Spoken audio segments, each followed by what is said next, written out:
على بركة الله تعالى انطلاق موسم الوارث الدولي للخط العربي الذي تقيمه الأمانة العامة العتبة الحسينية المقدسة قسم دار القرآن الكريم مركز والقلم للخط العربي.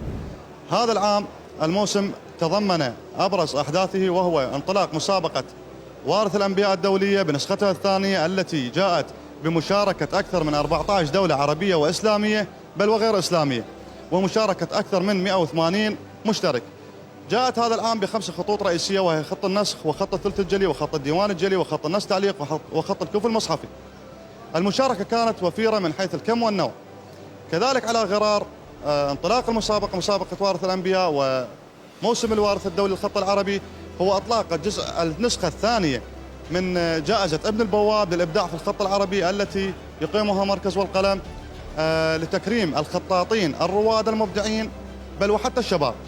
وكذلك إقامة معرض مصباح الهدى للخط العربي الذي يتضمن إطلاق مرقع مصباح الهدى وعرض أكثر من 70 لوحة خطية ب10 لغات من مختلف اللغات القديمة والحديثة، تتضمن حديث الرسول الأكرم صلى الله عليه وآله وهو أن الحسين مصباح الهدى وسفينة النجاة. كل هذا جاء على غرار مسابقة وارث الأنبياء تحت عنوان موسم وارث الأنبياء الدولي للخط العربي.